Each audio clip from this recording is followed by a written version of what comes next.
Un gran saludo para todos ustedes, señoras y señores.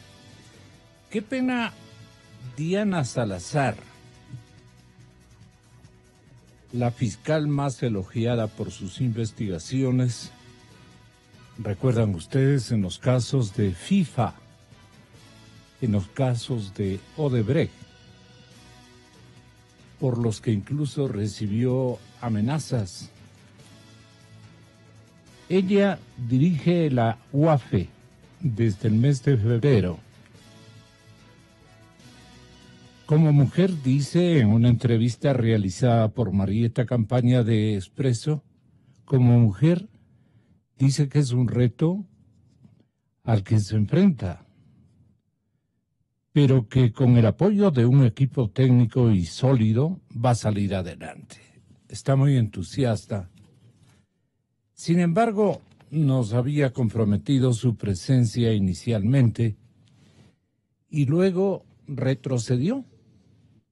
Hay un estamento de comunicación en todo lo que significa la judicatura, la mismísima UAFE, que le detiene, le prohíbe intervenir.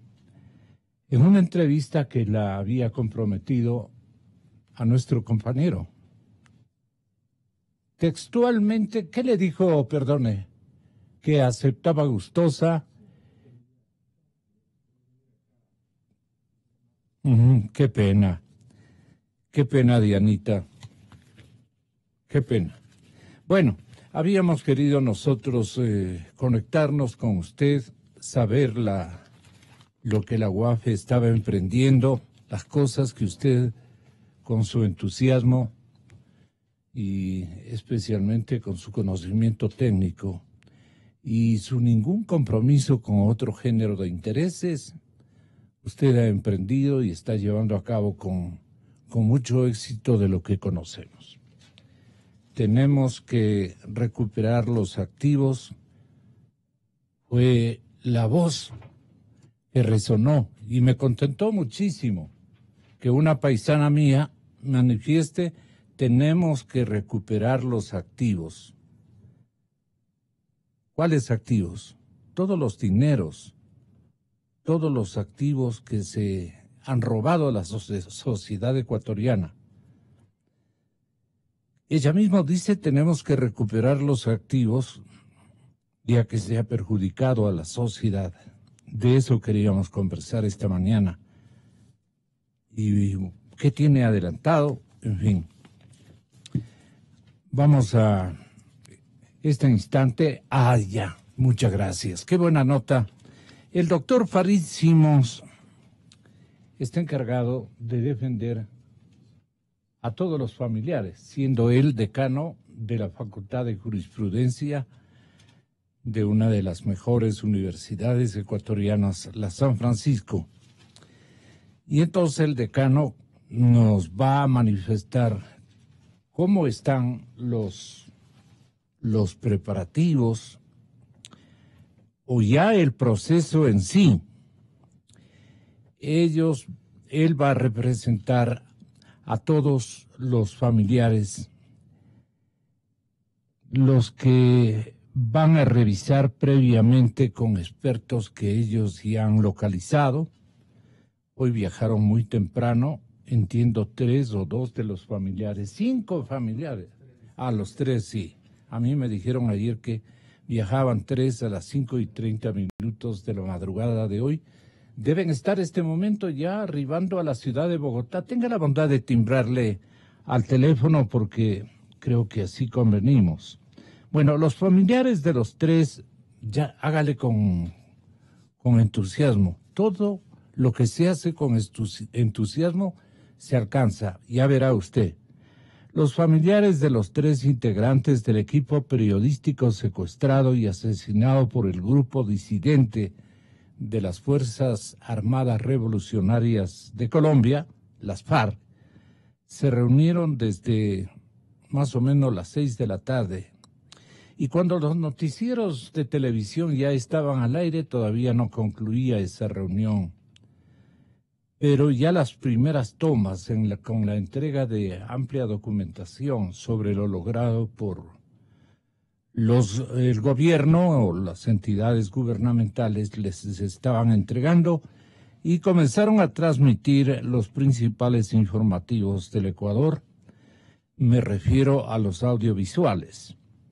El objetivo de la reunión fue la entrega de la información desclasificada, ahora sí, desclasificada, sin ningún reparo, tal y como el secretario de la Presidencia de la República nos refirió aquí el día viernes. ¿Qué nos dijo Juan Sebastián? El primer día les pedimos que ellos nos digan qué querían que hagamos con la información. Si esperábamos a la creación de una comisión internacional o si es que entregábamos la información y según lo que entiendo, decidieron que entreguemos la información y por eso el día lunes se va a hacer una primera entrega de información. Digo primera porque eso no significa que no se vaya a entregar el resto de información que los familiares soliciten. Se les entregará toda la información de policía, NACE incluida, Fuerzas Armadas, Ministerio del Interior y Ministerio de Defensa. El presidente de la República ha planteado que entregará toda la información necesaria. Si es que la información pertinente a lo sucedido en San Lorenzo con la explosión de la que citaban es importante, se entregará esa información. Es decir, el gobierno no tiene ninguna restricción de información en tanto y en cuanto esa información conduzca a lo que todos los ecuatorianos buscamos y el presidente de la República especialmente, y es que la verdad sea la que prevalezca. ¿Cuántas páginas plasman ustedes el reporte y con qué capítulos? No se lo puedo decir, Gonzalo, porque no conozco el informe. Quien está preparando el informe es el Ministerio del Interior y el Ministerio de Defensa, con Fuerzas Armadas y Policía. El lunes que los familiares tengan el informe y ellos serán quienes decidan qué hacer con ese informe. Nosotros como gobierno somos profundamente respetuosos con el dolor de las familias. ¿Cuáles son los planes, señor abogado, que defiende los intereses de los familiares, de los periodistas caídos? Tiene una comisión especial, ha viajado a la ciudad de Bogotá. Ya tendremos información tanto de los objetivos como de los logros que ellos, estamos seguros, van a comprometer de las autoridades colombianas, del régimen colombiano, que no nos están haciendo ningún favor. Es una obligación moral, además suscrita en sendos convenios bilaterales, que debemos apoyarnos en estos menesteres. No es que nos van a hacer un favor especialísimo y singular ni cosa por el estilo. En territorio de Colombia se encuentran los restos mortales de nuestros compañeros. Y con empeño, con respeto, con afecto de vecinos, les pedimos que tengan la bondad de hacer empeños, de hacer esfuerzos para que los periodistas y sus restos mortales vuelvan a su casa, a la cuna que les vio nacer. Esto lo hemos tomado muy deportivamente, incluso en Ecuador. No ha habido el respeto que se merecían esos cadáveres. El informe debió haber sido entregado, y así se lo anunció de comienzo, a los familiares por el señor presidente de la República. Pero el presidente Moreno se excusó al final o algún otro compromiso tenía. Más que esto, no había, en mi opinión, con todo el respeto al primer mandatario. Él debió haber entregado toda la información desclasificada como producto del esfuerzo de las autoridades ecuatorianas en desentrañar los aspectos más importantes de este cruel crimen. De esto no nos vamos a olvidar. Nos duele profundamente. Ahora ya las cosas se han dado, ya se tornan asuntos casi mecánicos. No, el recuerdo está latente, doctor Farid Simons. Y a mí me duele profundamente que no estemos respetando a los familiares que merecían una atención oficial de jerarquía. Pero en fin, ¿cuál es el comentario y más o menos qué es lo que ellos han pensado ejercitar durante estas próximas horas? El señor decano de la Facultad de Jurisprudencia de la Universidad San Francisco de Quito está en línea directa con nosotros. Qué pena que no podamos advertir su gentil comparecencia, pero bueno, ahí le estamos escuchando. Fotografía de Farid al aire y su opinión para escucharle. ¿Qué pretenden hacer con qué aspiran a hacer con este informe y cuál va a ser la secuencia más o menos de diligencias que buscan cumplir tanto en Colombia como en Ecuador, tanto en Ecuador como en Colombia? Buenos días, Farid. Buenos días, Gonzalo. Me encantaría estar ahí. Tengo semana de grados, así que hay que estar temprano en la universidad. Primero quisiera hacer una aclaración. Yo no soy la única persona que le asesora a los familiares. Somos un equipo. Desde la perspectiva legal es un tema muy complejo.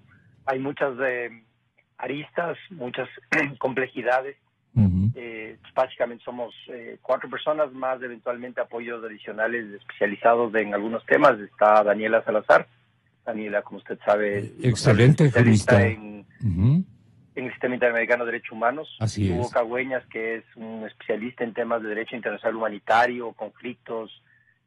Básicamente es un especialista en temas, ¿no?, de emergencias y crisis, ¿no? Es uno de los especialistas. ¿Qué buscan rescatar y reivindicar en equipo ustedes, Farid? Y me falta uno, Javier Andrade, que es penalista. Entonces, primero perfecto. Es el tema de que es un caso complejo, ¿no? O sea, un tema complejo, un problema complejo. Y tiene que abordarse multidisciplinario, ¿no? Y complejo. Claro, desde la perspectiva del derecho hay muchas aristas, muchas posibles miradas, y una de las cosas centrales que desde el inicio nosotros acordamos con los familiares es que no queríamos ni el protagonismo ni quitarles la voz. Ellos tienen una voz poderosa en sí mismos, son personas que en la búsqueda de la verdad, en la búsqueda de la justicia para sus familiares, se han unido, tienen claro además qué es lo que quieren es la verdad. La verdad que no es un derecho autónomo en términos de ser derechos humanos, pero es un derivado de la obligación que tiene el Estado de investigar, poniendo a disposición de los familiares y poniendo a disposición del asunto que se está trabajando todos los medios disponibles. Y esa verdad es lo que se busca, es parte de lo que se busca cuando se pidió la información, y esa verdad es la que se busca determinar al usar esta información de manera tan cuidadosa como que la familia no la va a revisar. Evidentemente aquí hay 2 temas. El uno es, a pesar de que el Estado ha entregado la información, ha desclasificado primero la información y entregado esta información reservada a la familia, el Estado sigue siendo responsable sobre el proceso y sobre esa información en términos de la investigación. Y la segunda cuestión es que la familia ha tomado la decisión, y esto ya es público, de entregar sellada la información siguiendo una cadena de custodia donde no se puede topar absolutamente nada, directamente a la comisión que forme la Comisión Interamericana de Derechos Humanos, que ya sabemos que hay una comisionada responsable del apoyo técnico, de manera tal de que hay este doble proceso, digamos. El uno es esta búsqueda de información y esta búsqueda de información independiente y de investigación independiente de parte de la comisión, que el Estado ha aceptado hasta el momento, que ha tenido una actitud positiva en función de permitir el acceso a esta información. Y por otro lado está la investigación que las autoridades ecuatorianas y colombianas en los procesos penales respectivos tienen que llevar adelante para determinar absolutamente todas las condiciones de lo sucedido, todas. Porque aquí no tiene que ver solamente con el momento tan doloroso del secuestro y tan doloroso posteriormente de la muerte, sino además qué pasó antes, cuáles las condiciones de seguridad en la frontera, qué pasó cuando ellos fueron. Y ahora también, obviamente, el objetivo central, el objetivo de la familia, después de esto, que es saber la verdad, además de tener la posibilidad de tener los cuerpos y cerrar de alguna manera, aunque no se cerrará nunca, cerrar una parte de esta historia al recibirlos. Sí es menester preguntarle por su vinculación tan generosa de parte de este colectivo de juristas y expertos en varias materias. Preguntarles, los familiares, ¿qué van a encontrar seguramente en la nación colombiana y en su capital, la ciudad de Bogotá, a donde están arribando justamente a esta hora de la mañana? Yo tengo entendido que tienen una agenda, no sé el detalle de la agenda, ni mucho menos. Yo creo que el objetivo de ellos, había tres. Uno es participar en este intercambio que ya se dio aquí en el Ecuador, hay que recordar, se dio en el marco de la Unión Andina. Era un diálogo con especialistas de distintos temas. Ahora el de vuelta es un tema con implicaciones binacionales. Ahora van otra vez a este primer evento académico donde pueden discutir o intercambiar una mirada desde Colombia también en relación a la historia, y ellos poder transmitir su información, su dolor, su conocimiento en Colombia.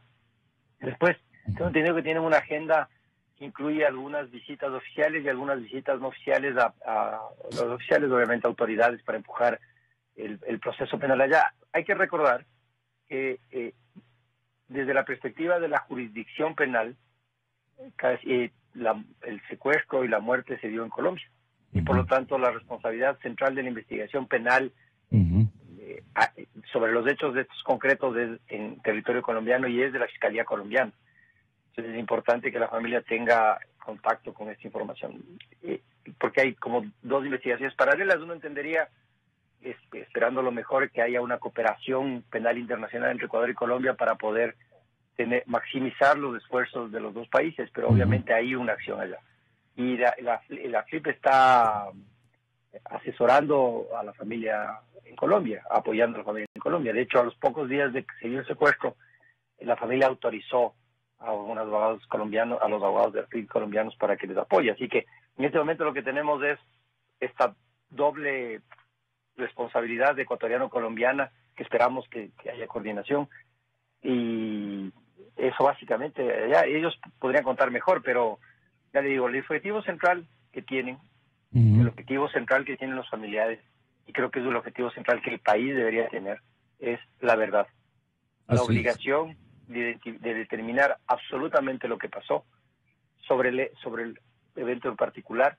Y claro, alrededor de eso ya no está sobre el evento, está un tema del país, un tema de seguridad de las fronteras, un tema de la delincuencia organizada, que vemos, usted ha hecho muchos programas sobre eso, y ya creo que tiene una visión muy clara sobre la complejidad de la frontera norte, la complejidad de la presencia de bandas organizadas de narcotráfico a través de esta banda disidente de las FARC operando en la frontera. Entonces, aquí hay los dos niveles. El tema en particular, el secuestro y muerte de Paul Javier Efraín, la búsqueda de la verdad, en el caso en particular, la determinación de responsabilidades, de existir las omisiones que se hayan dado de existir.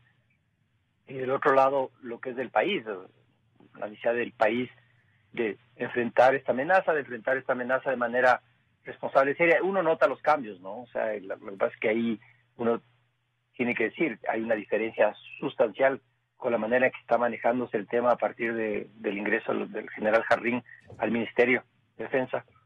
Y también hay que resaltar que tiene una actitud con un poco de demora y con un poco de complejidades, pero también el Estado ecuatoriano ha cumplido con su oferta de apoyar a los familiares, de entregar la información. Hay que ver después, cuando se abra la información, si hay información adicional, si se requiere pedir más, y hay que confiar que el Estado haya entregado todo lo que tenía y que sea relevante, ¿no? Ricardo Rivas nos acaba de informar que está a este momento en el estamento de administrativo que califica el ingreso de los viajeros. Él está ya en la ciudad de Bogotá, está en migración justamente, y nos manifiesta que en contados instantes bien podría atender nuestra llamada telefónica. Están en Bogotá ya la Comisión de Familiares. Y Rosana Alvarado, ministra de Justicia, aclaró, hasta este momento es la ministra de Justicia, aclaró que toda la documentación ha sido entregada a satisfacción de los familiares y que el grupo de expertos junto a la Comisión Interamericana de los Derechos Humanos irán revelando más y más informaciones que consideren pertinentes.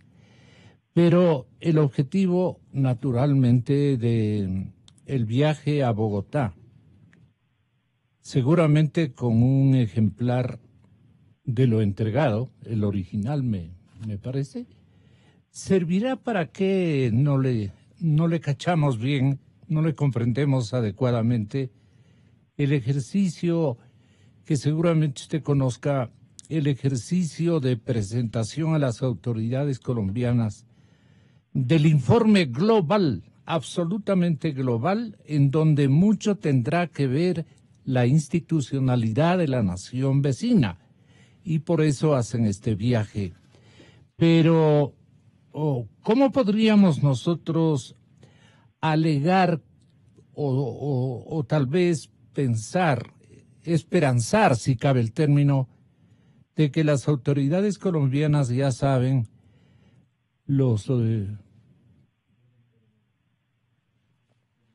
las coordenadas, exactamente las coordenadas donde eventualmente estos maleantes enterraron los cuerpos de nuestros compatriotas? Esta parte es la que más nos interesa y en el que queremos nosotros, como parte de esta colectividad que extraña su ausencia, la ausencia de los periodistas, buscamos por lo menos que sus restos mortales se integren al cariño y al afecto de la gran familia ecuatoriana y especialmente de sus íntimos. ¿Conocen el colectivo de abogados que está contribuyendo con esto? ¿Qué tipo de gestiones seguramente ha comprometido Colombia para detectar dónde están los cuerpos de nuestros queridos compañeros periodistas, en mi caso? Dos aclaraciones. La primera, me parece que la ministra Alvarado no puede afirmar que la información ha sido recibida a satisfacción y completa por parte de los familiares. Los familiares no han revisado la información, han recibido la información efectivamente, pero ha quedado claro que ellos no la van a procesar, no la van a abrir. Lo que van a hacer es asegurar una cadena de custodia y la seguridad alrededor de los documentos, documentos muy sensibles, con mucha información de 3 niveles de sensibilidad. La una es una sensibilidad de seguridad. Hay información muy compleja, se asume información muy compleja sobre los temas de seguridad en la frontera. La ministra de Justicia como que ya quiere librarse del asunto. Creo sí, que es una digamos política, que ¿no? En esos términos es lo conveniente advertirlo. Es una declaración política, una generación de un discurso que no se compadece con la realidad, porque claro, cualquiera que está atento a las circunstancias sabe que no han abierto los documentos. Entonces no hay ninguna satisfacción. La segunda sensibilidad tiene que ver con la sensibilidad humana, una sensibilidad de información, de momentos, de imágenes, de situaciones de la vida de seres queridos que lamentablemente fueron violentamente asesinados. Y la tercera tiene que ver con una sensibilidad también política, ¿no? Porque hay también se entiende que podría uno saber el mal o el buen manejo de los exministros, los dos, seguro. de los dos cesados y una ministra que todavía está en ejercicio, en un proceso complejo donde quedan muchas dudas sobre si se manejó de manera correcta el evento y si se reaccionó asegurando a través de todas las acciones estatales que se proteja la vida y la integridad de las personas secuestradas. Entonces, no hay posibilidad de afirmar y decir que ha sido recibida la información a satisfacción. Ha sido recibida la información. Todavía no sabe ni siquiera que existe en la información. Así es. No siquiera tiene noción de la información. La segunda cuestión sobre lo que se espera de Colombia. Aquí es una de las complejidades como que plantea un tema así, es el tema de las dos jurisdicciones, ¿no es cierto? Dos estados soberanos con autonomía, con autoridad sobre su territorio, que tienen objetivos, en algunos casos concordantes, pero en otros disímiles, sobre la responsabilidad de investigar, responsabilidad de identificar, y en este caso el tema de una cosa muy concreta, una búsqueda muy específica, que es la entrega de los cuerpos. Y que no tenemos claros los niveles de coordinación. Me parece que Ricardo va a hablar después de un momento y él podrá contar con mayor detalle perspectiva. Yo insisto que una de las cosas más importantes de nuestro acuerdo con ellos, y yo sí quiero hacer hincapié, es que los abogados no les queremos, no somos su voz o la voz de personas que tienen... De acuerdo.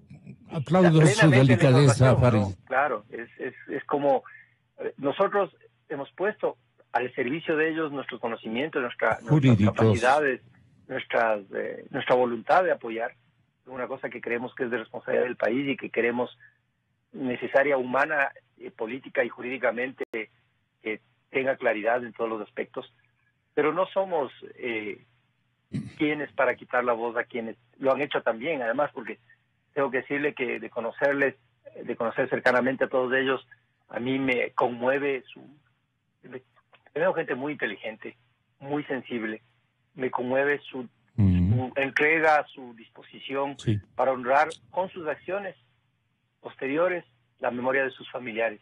Esa es la clase media ecuatoriana a la que nos pertenecemos todos. Así es. Bueno, el asambleísta, la asamblea más bien dicho, ha citado a los exministros Zambrano, Navas y a la canciller Espinosa para el día de mañana, a fin de escuchar su versión de las acciones realizadas frente a la crisis en la frontera norte. Eso justamente nos informaban a los periodistas el día de ayer en la Asamblea Nacional. Después de casi un mes se concreta la comparecencia de los exministros César Navas, Patricio Zambrano y del actual canciller Fernanda Espinosa. Será este miércoles cuando deberán informar ante el Pleno Legislativo sobre las acciones que realizaron frente a la crisis en la frontera norte. Vamos a preguntarles abiertamente sobre toda la información para que sea transparente. Creo que la transparencia es fundamental en este tema. ¿Y cuáles son las acciones que posteriormente también se van a tomar? Porque el problema de la frontera norte no ha terminado. Hay 2 hermanos ecuatorianos que aún están secuestrados. La convocatoria está para las 10 de la mañana y será una sesión de carácter reservado. Porque la información que se conoce pues es una información de carácter de seguridad que por sus características es mejor manejarla de esta manera. Los legisladores aprovecharán para preguntar sobre los supuestos chats de la policía con alias Guacho. Estas cosas debieron conocer también los ministros y si no los conocieron sencillamente no sabían para qué estaban ahí. No descartamos que esto sea hacia futuro un proceso de juicio político tampoco, porque si ha habido información, si no se filtró adecuadamente la información, si se dejó en la indefensión al sector fronterizo por falta de procesamiento de la información, eso será algo que se debe responder al pueblo ecuatoriano en su momento. Los exministros y la canciller deberán venir tras la resolución del Pleno del 18 de abril, cuando decidieron con 111 votos su comparecencia. En Quito, Andrea Samaniego, 24 horas. Gracias, Andrea. Bueno, Fausto Yepes, también de la misma cadena Teleamazonas. Esta emisora es asociada a su informativo. Fausto Yepes, el compañero, mencionaba que alias Guacho en la frontera norte dio ya una especie de versión y realizaron una fallida negociación entre autoridades y el grupo narcoterrorista. Esta parte quisiéramos conocerla adecuadamente desde el para adelante. Tenga la bondad. Fausto. Finales de octubre de 2017, el Grupo Especial Móvil Antidrogas GEMA de San Lorenzo sufre una emboscada y con ello alias Guacho reactiva el miedo en la zona de frontera. Pocos días después, los partes policiales ya reportan resultados de las investigaciones, aunque para entonces lo llamaron Guacho. El reporte habla de Guacho y alias Cholo como los responsables del atentado y un supuesto plan para nuevas acciones ilícitas en los días siguientes. A mediados de noviembre se logran los primeros seguimientos telefónicos, con lo que la policía establece los números de contacto de 3 miembros de la organización, liderada por alias Guacho. Se refieren a los números telefónicos que estarían utilizando alias Guacho, alias Cholo y alias Manuel. No se había reportado mayor movimiento hasta el siguiente atentado, que ocurrió el 27 de enero del 2018. La presencia de este grupo era más que evidente y preocupante. Tras una verificación, el jefe de logística de San Lorenzo reporta la presencia de posibles sospechosos que se encontrarían en la parroquia de Palma Real y quienes serían parte de una organización delictiva liderada por alias Guacho. A la par había recibido una llamada de un ciudadano colombiano que trasladó el mensaje de la organización criminal: que dejen en paz las acciones que están efectuando en contra de su organización. De no cumplir, procederá a poner bombas. Lo cierto es que los partes policiales revelan una gran cantidad de llamadas perdidas, entrantes y salientes, que evidencian que miembros de la organización criminal buscaban contacto con autoridades de Ecuador y tenían algunas exigencias. El jefe policial de San Lorenzo dio parte de los pedidos de alias Guacho y su gente: que no se metan con su gente, el retiro de tropas militares. Y es que alias Guacho había pedido que Ecuador nombre un delegado para negociar una tregua, pero sin respuestas. A través de WhatsApp reclamaba resultados. ¿Qué pasó con el compromiso? Pusimos una fecha y no salen con nada. El 5 de marzo, alias Guacho, a través de sus hombres, aseguró que no tenían el nombre del delegado de Ecuador. Pedía que se le concrete resultados positivos, sin trampas. No obstante, la sentencia llegó 3 días después. El 8 de marzo, en una comunicación a través de mensaje vía WhatsApp, el líder del frente, Oliver Sinisterra, advertía que se acabó el tiempo y que la guerra seguirá. No quisieron llevar un diálogo con mi patrón. Le manda a decir que hoy en adelante la guerra sigue pareja, igual que Colombia. Ustedes como policías y soldados de Ecuador se metieron a intervenir a una guerra que no es de ustedes. Y para que vea, ya tenemos gente en su país y ya no hay tregua. Es así que ya para la primera semana de marzo, un canal de comunicación poco efectivo e inconstante habría frustrado una negociación que buscaba mermar ataques en la frontera norte. Alias Guacho amenazó con no dar tregua y así ocurrió.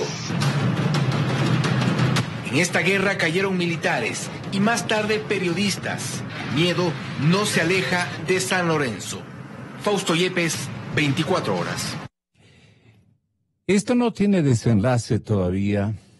Habrá que, con detenimiento y especialmente las autoridades, sin ningún límite, Farideh, auscultar lo que dice ese reporte, ese informe, reunir todos los elementos y establecer ya un macroinforme, ¿no? Un macroinforme donde el general que se ocupe, seguramente el señor ministro de la Defensa, Osvaldo Jarrín, tantas y tantas cosas que nos manifestó en términos de inquietudes, interrogantes y falencias que tenía el proceso antes de ser designado ministro de la Defensa, nos garantiza que él estará realizando una planificación estratégica singular, especial, especialísima,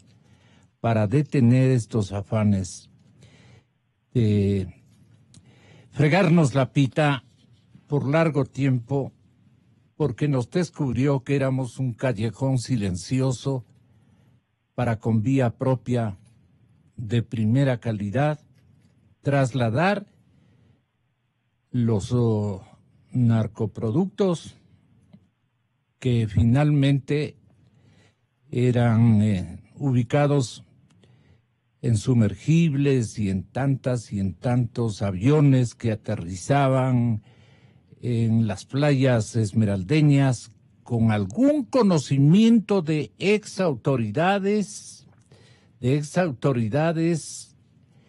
en Fuerzas Armadas y también en la cúpula de la defensa, en fin, que se hacían las que nada conocían y sin embargo, pues hay detalles que habrá que investigarse. Yo confío a plenitud y no puedo ser concreto porque este es un tema muy delicado, pero yo confío plenamente en las acciones que cumplirá y está cumpliendo el señor general Osvaldo Jarrín. Roque Moreira es el nuevo comandante del Ejército. En fin, Colombia les proveerá de algunos materiales informativos que puedan cerrar el círculo de inquietante vacío que todavía tienen los familiares para no poder responderse de realmente lo que ocurrió en la idea de hacer una cobertura más sencilla, una cobertura más convencional, menos peligrosa de parte del equipo del comercio, y que se toparon con una realidad dramática, distinta, extremadamente peligrosa, y que además de eso se habla de que se cometieron algunos errores de parte, el señor presidente lo sabe, el señor presidente Moreno debe conocer, de parte en las pláticas de parte de los secretarios de Estado que estaban al frente de esta circunstancia, de negociar con el tal Guacho y sus adláteres, y entonces ahí se complicó la situación. ¿Tienes tú una hipótesis, de alguna manera, los abogados que están colaborando con los familiares pueden sugerirnos para que por lo menos el Ecuador piense lo que realmente ocurrió en esta desleal jornada contra los periodistas? Ten la bondad de... Mi comentario no es tanto como abogado o parte del equipo legal que ayuda a la familia, sino un tema de perspectiva de estos años del país, donde claramente lo que sucedió, lo que ha venido sucediendo en la frontera norte es el reflejo de una inacción de años, de una casi complicidad, una paz basada en el silencio y en la facilitación de la acción, de una no preparación adecuada del país a un proceso de desmovilización que tenía evidentemente consecuencias para nosotros. Cuando se desmovilizaban las FARC había había información clarísima de que había varios disidentes, que había disputas por el control de las rutas de narcotráfico, por el control del territorio, que habían modificado de alguna manera este proceso, esta forma de actuar, porque estaban muy ligados ya a carteles de narcotráfico. Y claro, la información que se tiene ahora disponible y que ha ido saliendo poco a poco y pedazos a pedazos, y que los especialistas lo han dicho, y usted ha estado con muchos de ellos, es que el momento en que se empieza a ajustar el control en la frontera es una reacción violenta, y el diálogo que se acaba de leer o mencionar, donde decía mi patrón, vamos a seguir con la guerra porque ya no hay nada que hacer. Claro, es decirles, ustedes, Estado ecuatoriano, están tomando acciones en un espacio donde tenían que abstenerse, porque lo que está pidiendo finalmente es la abstención. No, la guerra no es con ustedes, es con Colombia, pero actúa desde su territorio, y ustedes no pueden controlar lo que pasa en su territorio. Entonces esto da cuenta de que primero no es nuevo, que venía de antes, que es un acumulado como muchas otras cosas que pasan en el país en este tiempo, en el tiempo que vivimos bajo el estado de propaganda, bajo esta modificación de la realidad, porque se creía que la realidad que nos llegaba a nosotros desde el Estado era una realidad maquillada, tapada, tergiversada. Y claro, el momento que desaparece todo ese aparataje armado para ocultar las cosas, para tapar las cosas, empiezan a presentarse muchas sorpresas a todos nosotros, o al menos confirmar lo que eran sospechas. Bueno, en algunos casos uno puede sorprenderse porque no puede creer que haya pasado eso, pero se sospechaba mucho de esto. Entonces, me parece que al final la única manera de garantizar que tengamos una información sobre la responsabilidad política y sobre las acciones, si fueron suficientes, si se hicieron lo suficiente de parte del Estado ecuatoriano, es la comisión independiente. Porque claro, la investigación penal tiene otra naturaleza, la investigación de la Fiscalía ecuatoriana y colombiana tiene otra naturaleza, es la investigación del crimen, no puede determinar las responsabilidades políticas. En cambio, la idea es que la investigación que haga la comisión técnica formada por Comisión Interamericana de Derechos Humanos pueda darnos información de las acciones y omisiones desde todos los puntos de vista, no desde la perspectiva solamente criminal, sino criminal en el sentido que se cometió un delito, sino desde la perspectiva de la acción estatal. Y claro, todos nosotros, al menos de lo que vimos la acción estatal, la acción de los ministros, primero de una insensibilidad humana, de una incomprensión del dolor humano que generaba un rechazo absoluto a sus prácticas. Después, parecía que más allá de la situación particular que exigía una dedicación, una mirada distinta, lo que estaban preocupados en dar una imagen pública o presentarse al público en un contexto tan difícil. Las comparecencias, la presentación de información, la lentitud en algunas acciones que realizaron, la falta de comunicación, etcétera, y parecería que la falta de un adecuado manejo de las circunstancias precipitaron este evento doloroso. Entonces, lo que uno espera, y creo que eso es lo que los familiares... Y aquí, mire, Gonzalo, yo el otro día escuché a alguien, no lo voy a decir quién, porque no me interesa cómo ponerlo en público, afirmar que, oyendo a los familiares, está claro que los familiares quieren una indemnización.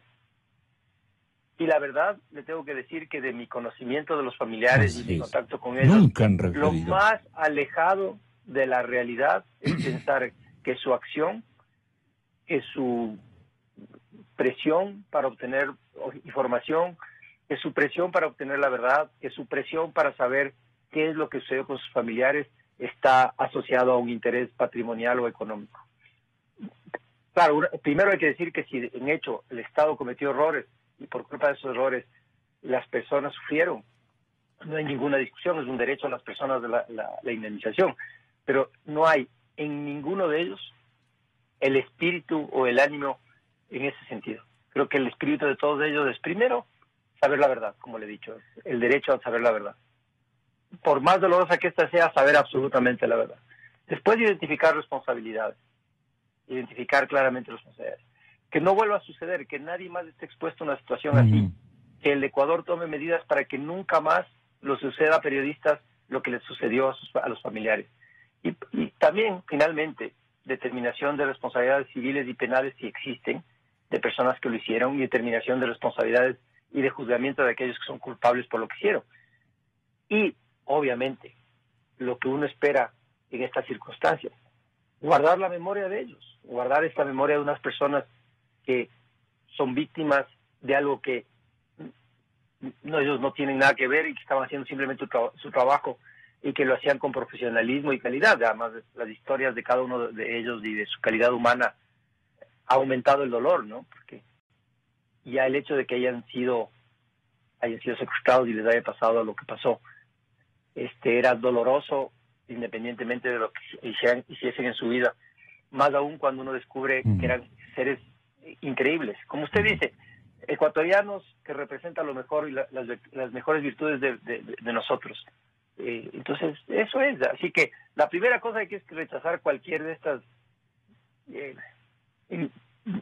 comentarios maliciosos o pensar que alguien, porque está moviendo las cosas o enfrentando una situación y buscando la verdad y presionando y saliendo a dar declaraciones, a dar la cara, es porque tiene un interés patrimonial. Ellos tienen un interés humano y que sepa la verdad.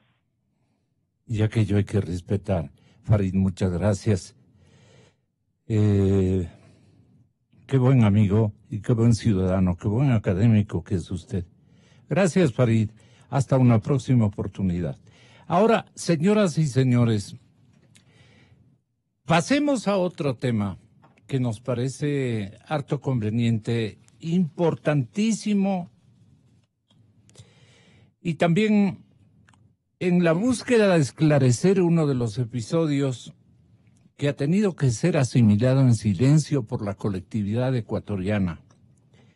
No obstante que permanentemente nuestros grandes hombres, nuestros pensadores, en este caso nuestros excontralores generales del Estado, la gente que se dedica a escudriñar a costa de lo que sea, las formas buenas y malas con las que los funcionarios públicos, los secretarios de Estado, los jefes de Estado, los partidos políticos que se adueñan de la institucionalidad, los regentes y gerentes administrativos de lo más sagrado de nuestro país, que es la pertenencia pública. Queremos nosotros, señoras y señores, hacernos eco de una declaración que me inspiró conectarme con los dos excontralores general del Estado, Marcelo Merlo Jaramillo y Alfredo Corral y Marcelo Merlo, distinguidos excontralores general del Estado, personas vinculadas con los valores éticos de nuestra sociedad, demostrados a lo largo de los últimos años.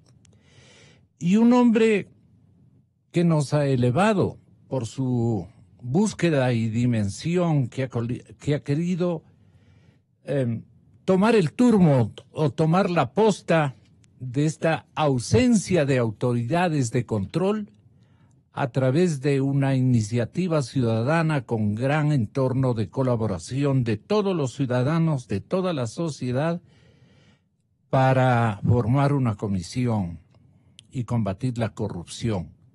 Él es Jorge Rodríguez, economista, bienvenido. Doctores Alfredo Corral y Marcelo Merlo, bienvenidos.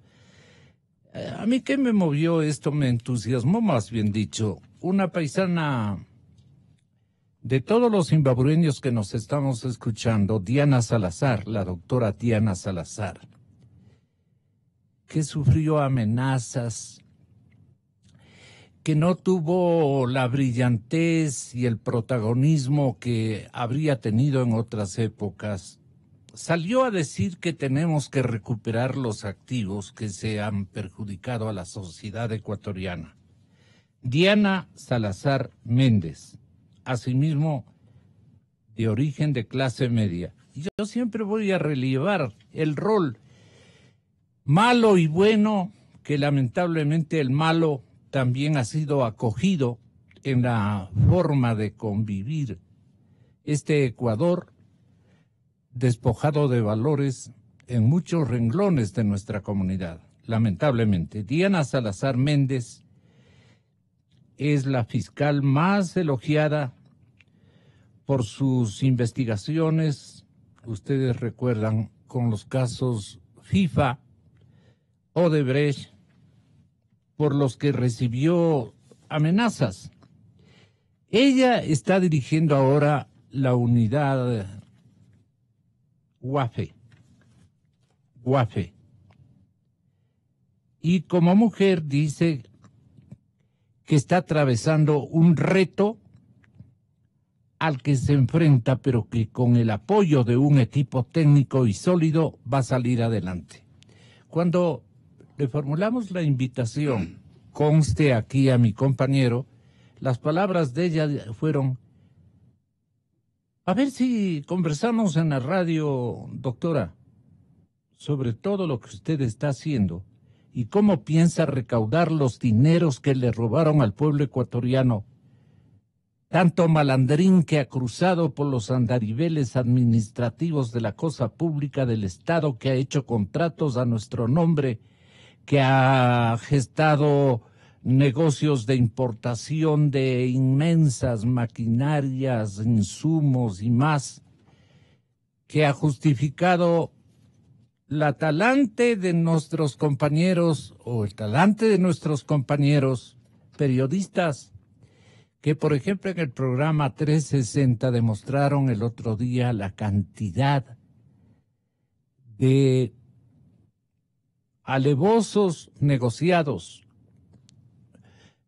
de determinadas características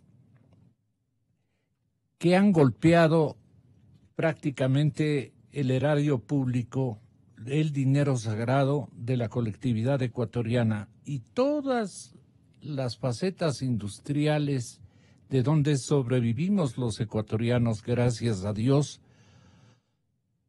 en términos de minería, en términos de procesos de infraestructura eléctrica, petrolera, de el andamiaje de conversión de los hidrocarburos, etcétera, etcétera. Señoras y señores, todo eso han sido los perjuicios que no hemos podido recuperar hasta este momento. Y si hay una señora técnica, experta, jurídicamente calificada, por su puesto y por sus condiciones éticas, para ejercitar una indagación a fondo de quiénes se robaron, en dónde se robaron. Para eso crearon esta UAFE. Y esta unidad que está al mando de Diana Salazar, y ella quiso venir, rápidamente le cayeron de la función, rápidamente, y le prohibieron. Las comunicadoras de estas unidades dijeron que ya no venía, y le prohibieron que venga. Ella debía estar ahora aquí. Entiendo que estratagemas de la judicatura. Me di cuenta de eso. Alguien le prohibió, pero después adecuadas comunicadoras que sirven lamentablemente a estos intereses dijeron que ya no, que no podía venir. Y ella quiere hablar. Ella está haciendo una tarea muy significativa. Tenemos que recuperar los activos, dice Jorge. Y ella parece que va en buena línea y ya tiene datos. Así es que su comisión también, Jorgito, y especialmente el perfil y la confianza que generan ustedes como excontralores del Estado, deberían exigir la presencia de Diana Salazar ante los medios de comunicación para cruzar este reto de informar dónde se han cometido perjuicios al Estado, robos infames a la economía de todos los pobres de nuestro país. Ustedes vieron el domingo anterior, unos trabajos, me parece que fue el domingo anterior, realizados por el programa 360. De eso tenemos nosotros algunos materiales que vamos a exhibir con resultados de la indagación realizada por este programa. Y el señor ministro también nos dio aquí a conocer, el señor ministro Carlos Pérez, lo que había fallado, tanto no solamente en hidrocarburos, no solamente en la refinería, sino en el ámbito eléctrico, en el ámbito minero. Y el ministro se empeña, y en la minería, dice, y en la minería. Se desespera Carlos Pérez por hacernos conocer. Y ustedes han contribuido también para eso. Las primeras señales y voces han elevado al ámbito ciudadano, le han elevado, le han distinguido con estudios e hipótesis que ya han pasado de hipótesis a realidades. Entonces, es un reto al que uno se enfrenta, pero con el apoyo de un equipo técnico y sólido le vamos a afrontar este reto. Creo que hombres y mujeres tenemos las mismas capacidades para poder investigar estos asuntos. Bueno, ¿de qué estamos hablando, señoras y señores? Jorge, tenga la bondad usted. Buenos días, Gonzalo, Alfredo, Marcelo, un honor estar con ustedes y fundamentalmente aquí en la Radio Democracia. Quiero comenzar diciendo algo relativo a lo que no puede decir la doctora Diana Salazar. Ella no puede decir varias cosas porque realmente el problema de su estabilidad se volvería más complicada. La UAFE es una organización que funciona a pocas cuadras de aquí de la radio. Están al frente de la Iglesia La Paz, arriendan un edificio de última tecnología, edificio, no dije de las cosas que están adentro, un edificio moderno, $60,000 pagan de arriendo. Tiene un problema gravísimo de que no tiene sistema. Todos los trabajos, usted ha conocido, que salen de la UAFE, han venido de las computadoras o de los sistemas de otras organizaciones del Estado, como el Servicio de Rentas Internas. Ella necesita el sistema obligatoriamente para establecer la ruta del dinero y no tienen. Y dicen que no hay presupuesto, pero tienen presupuesto en cambio para movilizar con gasolina, de derechos de aterrizaje, derechos de aeropuerto, aviones para paseo de funcionarios públicos de alto nivel. En definitiva, es una organización que sigue muerta, lastimosamente, en la parte material. Y sigue muerta porque ya la mataron en el gobierno anterior, cuando nombraron al presidente del Partido Comunista como director de la UAFE, quien tuvo vinculación también con el tema relativo al dinero que dio las FARC a la campaña de Rafael Correa. Y a propósito le nombraron a un individuo que maneje esa organización, sabiendo que también tenía cierto tipo de complicidad en el recibo de dinero.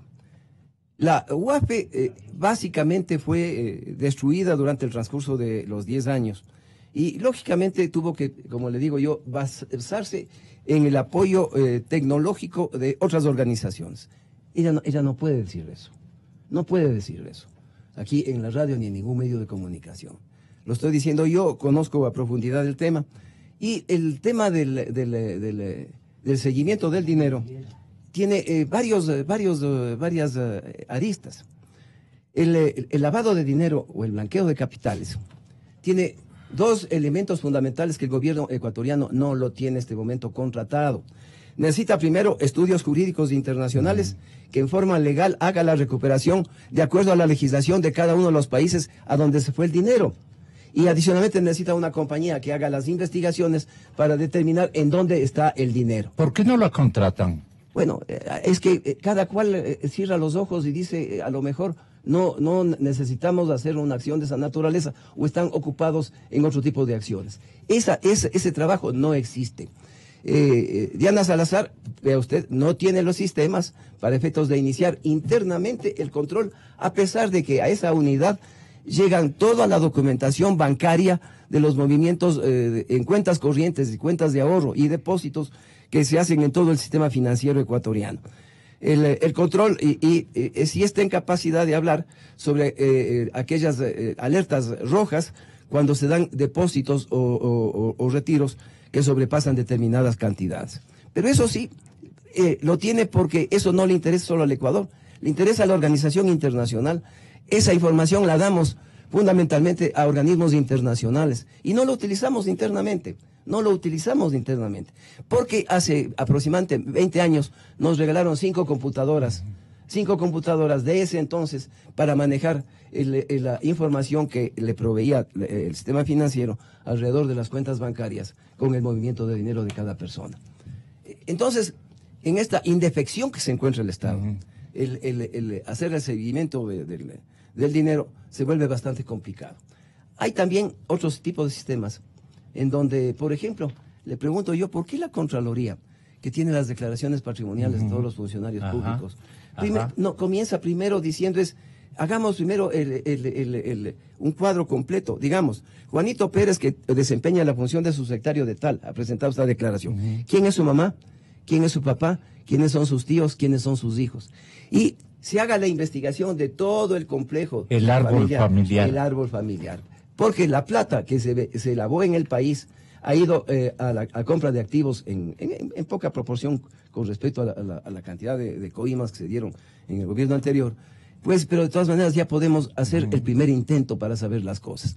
El propio gobierno anterior hizo una organización estatal en donde tienen acumuladas ya las bases de datos del registro de la propiedad, del registro civil, de todas las organizaciones en donde se necesita básicamente conocer qué es lo que pasa con cada persona y sobre todo el Servicio de Rentas Internas, que es la organización que más información tiene y con mayor tecnología proveyendo en ese caso. Entonces, el Ecuador no está haciendo el seguimiento de dinero.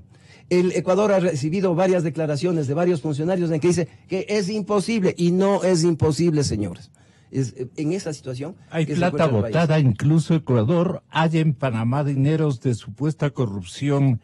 Leí en un expediente el día de ayer. Autoridades ecuatorianas descubrieron en cuentas en Panamá determinados millones de dólares presuntamente producto de la corrupción y se aprestan a repatriar esos fondos. Esto anunció un fiscal de nombre Juan Carlos Zúñiga.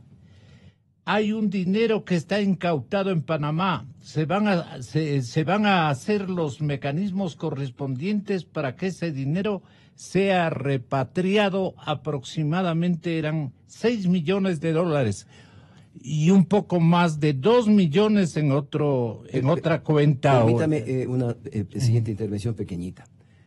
Los papeles de Panamá, básicamente, si tuvieran el seguimiento correspondiente de lo que dice de Ecuador, podríamos hacer una recaudación sobre los 300 millones de dólares. Solamente en un contrato, le hablo yo, el de Toachi Pilatón, fueron 33.800.000 dólares que le archivaron.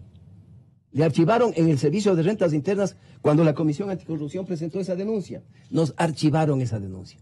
¿Qué es lo que hicieron? Le llamaron a la compañía china, le dijeron, presente una declaración posterior para efectos de que no pase nada y no se descubra realmente qué es lo que sucede. Eso pasó en el gobierno anterior. ¿Y usted podría identificar a estos que llamaron a la empresa contratista? Pero ¿O a la empresa china? Le estoy diciendo es el Servicio de Rentas Internas. Yo estoy acusándole directamente al actual director del Servicio de Rentas Internas, quien de manera grosera, en forma original, nos archivó la denuncia correspondiente. Nos archivó y nos hizo, ni siquiera él nos respondió una secretaria de tercera categoría. Eso hacía el gobierno anterior. Evidentemente, una vez que cambió de gobierno, ya nos mandan un oficio en donde nos hacen la explicación de todo lo que había pasado para efectos de recaudar el dinero no pagado por los impuestos. Pero yo dejo presentado en la radio realmente en que solamente por los papeles de Panamá, si hacemos el seguimiento de dinero, podemos establecer ya cerca de 400 millones de dólares de recuperación. Y le digo el caso, por ejemplo, de que no está en papeles de Panamá, pero que ha sido público, el caso de Caminosca. En el caso de Caminosca, tenemos los números de cuenta. Tenemos cheques, licenciado Rosero. Tenemos cheques. En la comisión. En la comisión. Y tiene ya la fiscalía. La fiscalía está actuando, está trabajando en el sentido ese. La comisión está trabajando de manera conjunta. Pues yo creo que es cuestión de tiempo y adicionalmente el tener más estabilidad en el tema de lo que es fiscalía. Para efectos de poder hacer cosas. ¿Por qué cree usted que no le permitieron que venga la señorita Diana Salazar de Guape? Es complicado para Diana Salazar, una mujer maravillosa, el poder venir y realmente hablar sobre las falencias, la imposibilidad, la dificultad que se tiene en hacer seguimiento cuando no hay el apoyo correspondiente, fundamentalmente de lo que es la tecnología. Hay un software espectacular. Cuando estaba yo en la Comisión de Anticorrupción anterior, compramos un sistema, pagamos creo una cantidad irrisoria, le compramos al FBI, pero eso era tecnología de los años 2000. Si usted viera la tecnología de hoy día, usted pierde la cabeza. Porque usted pone el nombre de Juanito Pérez y automáticamente la propia computadora va armándole le sale todito lo del Juanito. Le sale de Juanito en dónde tiene la plata, cómo tiene la plata, quiénes son sus parientes, qué empresas tiene, en dónde tiene las empresas, a quién entregó. Y sabe que esa información no completa está utilizando ya la policía gratuitamente. Los fabricantes del software le entregaron a la policía y desde el teléfono celular la policía, una unidad específica sobre el tema de lo que es el crimen organizado, puede determinar ese tipo de acciones. Si algún experto que nos está escuchando podría contribuir a darnos pistas tecnológicas o averiguaciones que ahora la alta tecnología financiera internacional podría ir en beneficio de estos esclarecimientos. Entonces, nos vamos con usted, es Contralor, a que tenga la gentileza, señor doctor, de ayudarnos. ¿Qué se le ha pasado por la mente a usted, doctor Alfredo Corral, si usted estuviera en un puesto estratégico como el de Contralor General del Estado? O de Fiscal General. O de Fiscal General. ¿Qué haría o habría hecho usted? Primero, comprar un cerebro electrónico adecuado, visto que va a rescatar miles de millones de dólares. Eso se paga en el primer empeño, ya puede pagarse esa tecnología. Pero más allá de eso, ¿cómo cree que esta gente actuó desesperadamente escondiendo los dineros, enviando al exterior? Señor doctor, con la experiencia anterior, que es bajísima para este tipo de temas, ¿ustedes configuraban estrategias de seguimiento que no tenían apoyos tecnológicos que ahora tienen, y institucionalidades u organismos internacionales de características privadas que ahora prácticamente alcahuetean con la tecnología todos los robos que han hecho a las sociedades de cada uno de los países? Doctor, bienvenido, muy buenos días. Le dejo con la audiencia, doctor Corral. Gracias, Gonzalo, por sus palabras y por la invitación. Muy honrado en esta mesa con el doctor Marcelo Melo y el economista Jorge Rodríguez, integrantes de la Comisión de Control Cívico de la Corrupción, que tuvo que organizarse hace algún tiempo ya en vista de la ausencia de control de los recursos públicos que lamentablemente ocurría en el Ecuador en la fatal y nefasta década correísta. Había un contralor que recibía dinero en maletines y seguramente los llevaba al exterior, el doctor Carlos Polis, y lejos de ejercer su función con dignidad, con responsabilidad, con seriedad, estaba enriqueciéndose a costa del pueblo ecuatoriano. Ya no le trae nada. La doctora Salazar está en una función importantísima y lamento conocer que no tiene la infraestructura necesaria ni la tecnología suficiente como para realizar las investigaciones necesarias para que el Ecuador pueda recuperar los recursos con los cuales se le ha perjudicado por parte de los funcionarios corruptos. Aquí estamos hablando de un tema que implica lucha frontal contra la corrupción y la impunidad. Hemos visto, y creo que estamos de acuerdo todos, en que las penas privativas de la libertad no son suficientes para que la sociedad quede satisfecha con la acción de los poderes públicos. En nuestro Código Penal se establecen penas, si se quiere, mínimas o de regular magnitud, al establecer que el peculado será sancionado con pena de 10 a 13 años, el enriquecimiento ilícito de 7 a 10, el cohecho de 1 a 3, la concusión de 3 a 5, la asociación ilícita de 3 a 5 años, etc. Acabamos de ver hace poco tiempo que al ex vicepresidente de la República se le impuso una pena de 5 años de prisión. Ahora no quieren decir prisión, sino pena privativa de la libertad, que es exactamente igual. Pero ¿qué ocurre con la devolución que tiene que hacer de los recursos públicos que se llevó y que se llevaron? En las sentencias se incluye una condena a reparación integral, es decir, devolución al Estado de los recursos públicos. En el caso del ex vicepresidente me parece que son 13 millones de dólares. En el caso del ex ministro Alexis Mosquera me parece que es $1 millón. Y así. Pero ¿cuándo van a restituir ese dinero? Nunca. Nunca. A no ser que haya la eficacia del sistema de indagación y de investigación mediante la cual el Ecuador, con convenios internacionales con otros países, pueda recuperar los recursos que tiene que alguien determinar en algún momento en dónde están, porque no pueden desaparecer. Obviamente son recursos que no van a estar en el Ecuador. El que roba millones de dólares no va a adquirir mansiones ni departamentos de lujo, ni acciones en una compañía, etcétera, etcétera, en el Ecuador, sino lo saca fuera del país. Y ese rastreo que está haciendo esta unidad de análisis financiero y económico que está a cargo de la doctora Salazar es un rastreo indispensable para poder ubicar el dinero y recuperar, porque eso es tan importante o más como la condena a la pena privativa de la libertad.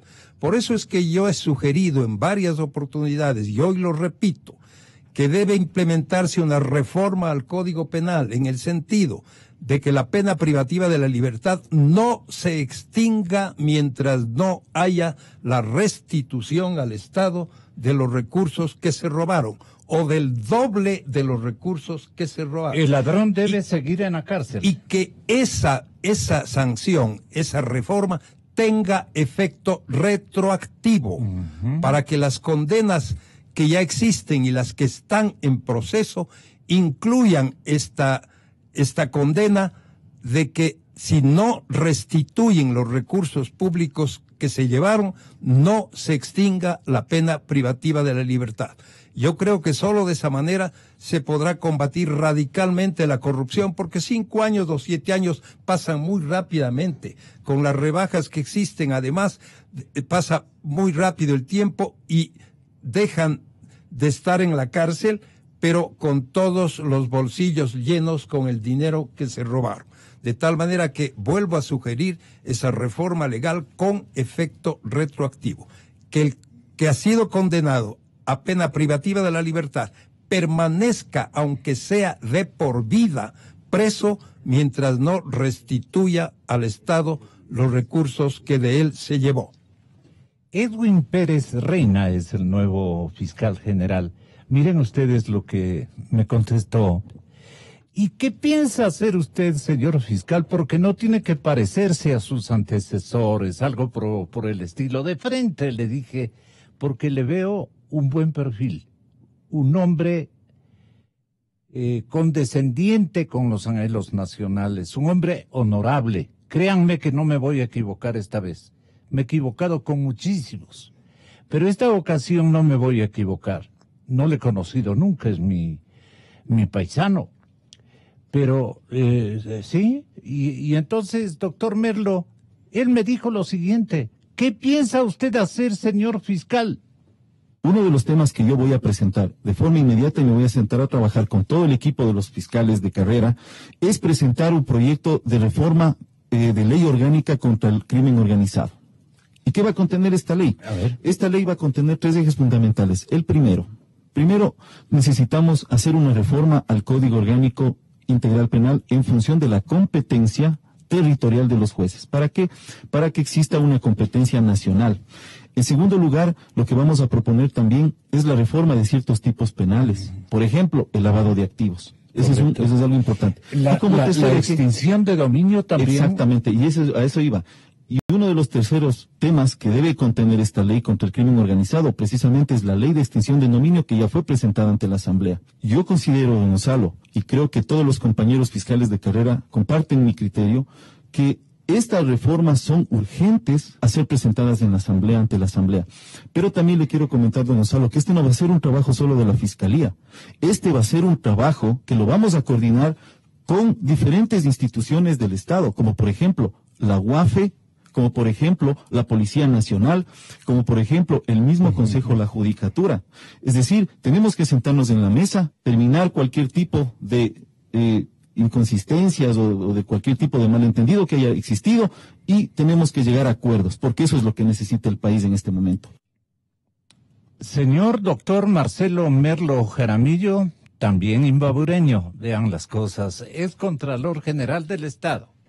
Gracias, Gonzalo, por invitarnos esta mañana y compartir con 2 personajes que toda la ciudadanía los admira. Me refiero al doctor Alfredo Corral y al economista Jorge Rodríguez. Yo quisiera, además de adherirme totalmente a lo que han aseverado los 2 compañeros de panel, añadir una reflexión, porque es muy importante que el pueblo de a pie asimile en forma tangible los atracos producidos durante el correísmo. Esto lo digo porque permanentemente la gente de a pie dice, bueno, como todos los analistas y todos los editorialistas señalan que con los impuestos que paga el pueblo ecuatoriano tendrá que pagarse la deuda. Y muchos dicen, yo no pago impuestos, estoy en un rango de ingresos, no pago impuesto a la renta, etcétera, etcétera. aquí la reflexión al pueblo de a pie. Me he dedicado en los últimos 8 días a hacer una investigación del efecto que se produce en la economía popular.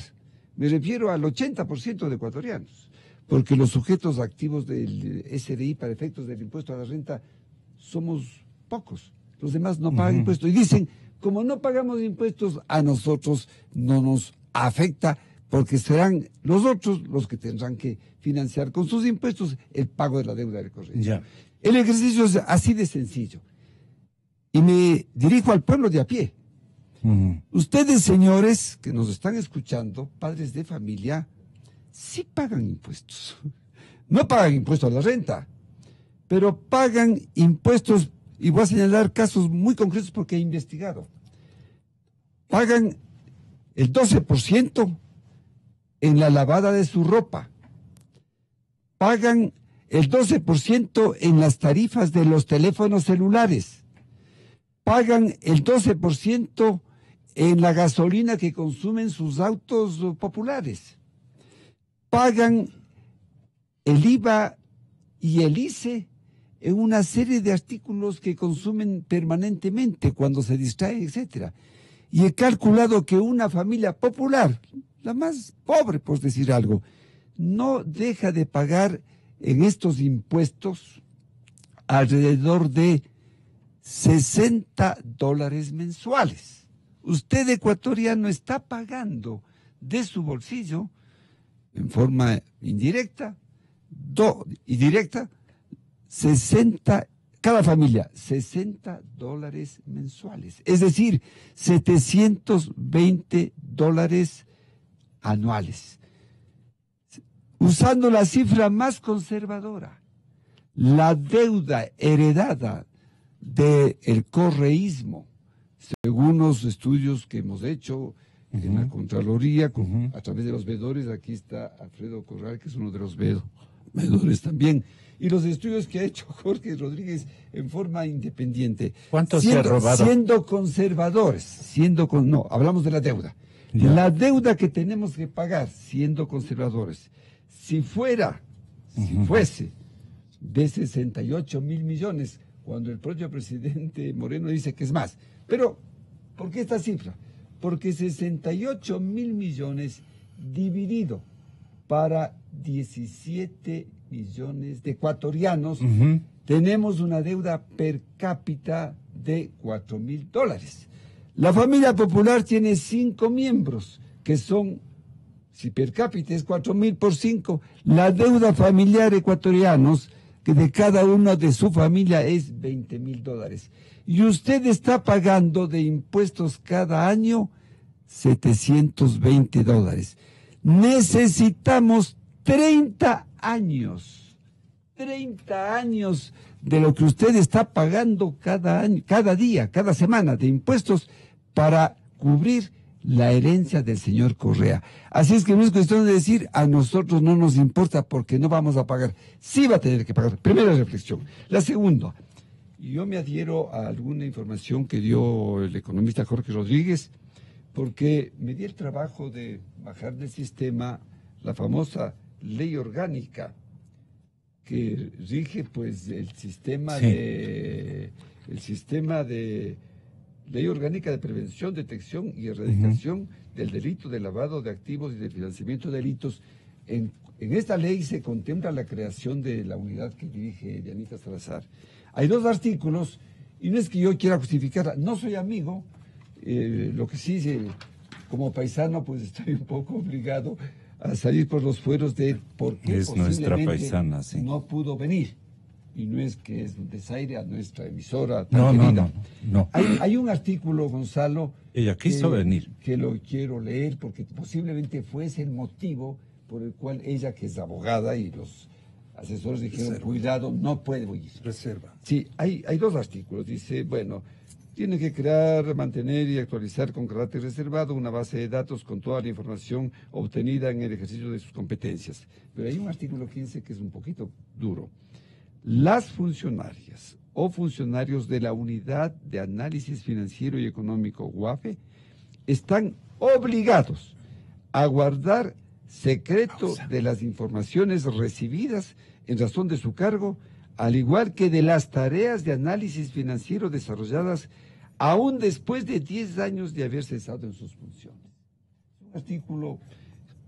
Ahora, bueno, no olvidemos que esta es una ley redactada, elaborada y aprobada en el régimen del señor Correa, ¿no? Entonces, aquí vienen una serie de dudas de la dureza de estas normas, porque claro, le atan las manos, ¿no? Claro. Y esa es la parte complementaria del armatoste que formaron institucionalmente, claro. Entonces necesitan también cuidarse, por supuesto, prohibiendo que, por eso, como en este caso de esta mañana, prohibiendo que Diana Salazar Méndez, claro, pueda venir, claro, y confesar a sus compatriotas, claro, lo que ella ha logrado descubrir en términos de su misión en Aguafe. Cuidado con ese artículo. Ahora bien, aquí hay una cosa muy importante, ecuatorianos, que debemos advertir. Y por eso, bienvenida la sugerencia que da el nuevo fiscal, David Paisano nuestro, de proponer reformas a muchas leyes. Hay una cosa que es perversa. Los que aprobaron, alzamanos, el nuevo Código Orgánico Integral Penal, lo hicieron a sabiendas de que lo que querían es cubrir, bueno, ellos estaban pensando quedarse 100 años aquí, claro, ¿no? Y aquí viene la cosa. Mientras en la ley anterior, en el peculado... Enfóquese en el micrófono sin acercarse mucho. Ya. En el peculado, artículo 257, aparte de la reclusión mayor, que era más corta, ahora es más alta, pero lo de fondo es lo siguiente. Se preveía que cuando había peculado por el uso de créditos vinculados, porque fue el famoso problema, y Jorge fue un investigador a fondo de lo que ocurrió en la crisis del 99, ¿no?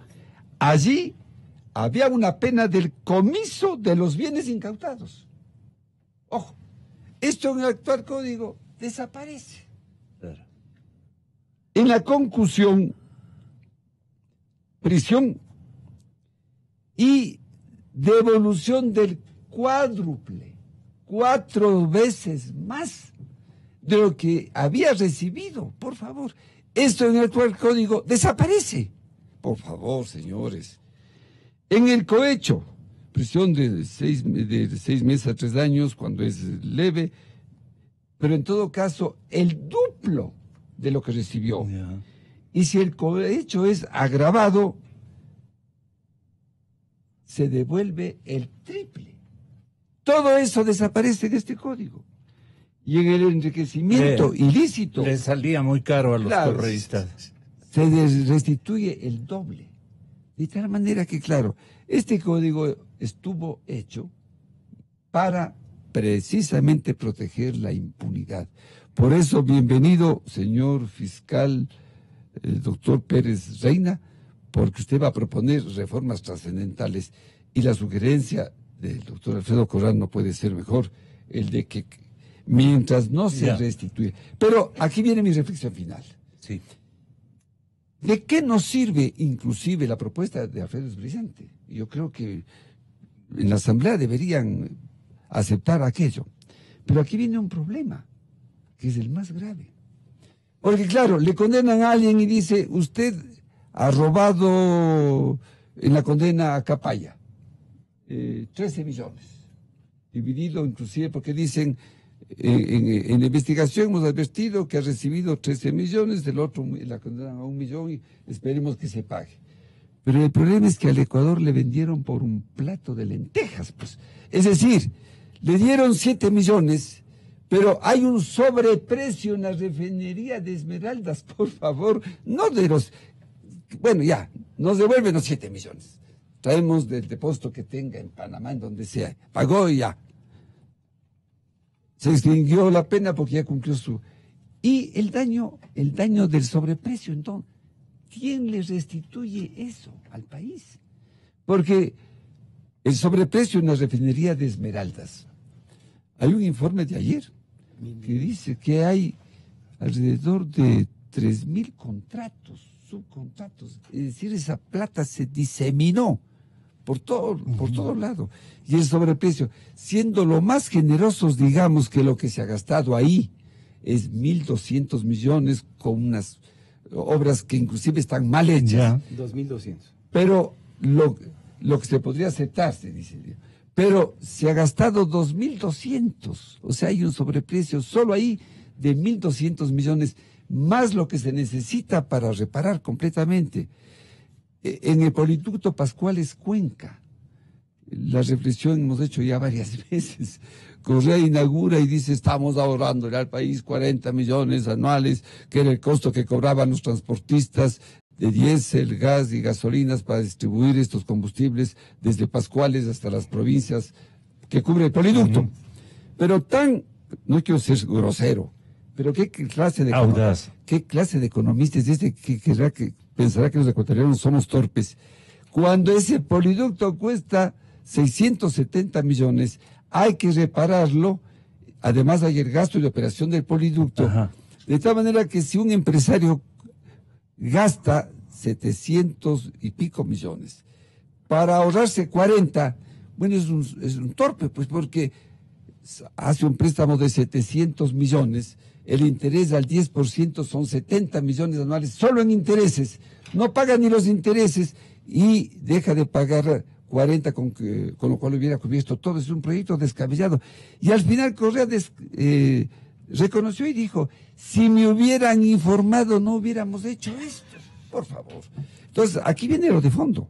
Lo de fondo es que, aunque nos devuelvan lo que se han robado, lo grave es lo que se robaron los contratistas, en donde ellos recibieron el vuelto y está escondido en varias partes del mundo. Se comenta que volaron aviones llevando dinero a Cuba, inclusive, ¿no? De tal manera que lo importante será quizás que el actual fiscal general, un poco extendiéndose en la interpretación,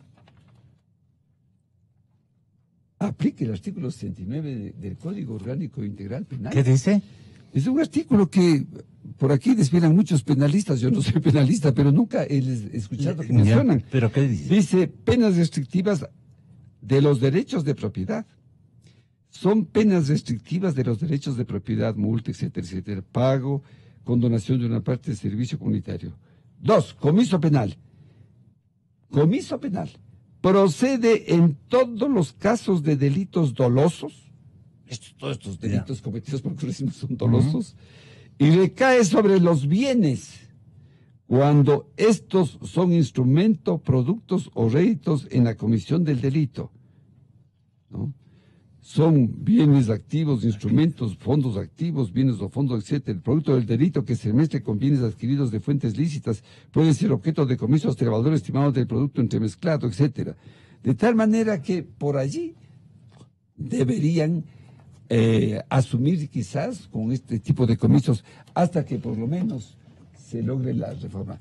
Pero lo más importante de todo es que, insisto, no se trata solamente que nos devuelvan lo que les hemos pescado que han robado, porque el Código Nuevo inclusive ya no les pone la devolución de eso, sino el sobreprecio salvaje en todos los contratos, lo que según Jorge ha calculado significa que lo que nos han robado supera los 30.000 millones de dólares.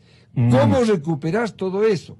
La chica Salazar, la joven nueva directora, ha anunciado que aplicando la ley, eso está en las declaraciones que hizo en el Diario El Expreso el día domingo, Gonzalo, que usted tuvo la bondad de hacerme llegar, dice, bueno, ella cree que deben colaborar en esto que Jorge decía, que con la tecnología se debe tener más información, ya no solo 6.436 sujetos, sino ojalá 10.000, perdón, y hay que capacitarles.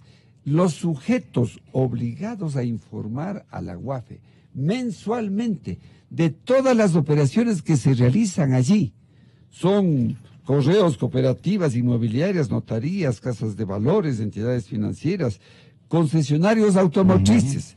Mire, Gonzalo, el otro día, pues, mi señora hacía un mantenimiento de un vehículo ahí en una concesionaria y un empleado de ahí le dice, oiga señora, dice usted con este carrito, vea a esa señora, está retirando un carro de $200,000. Cash. ¿Es esa señora? No. Entonces, aquí mi sugerencia final.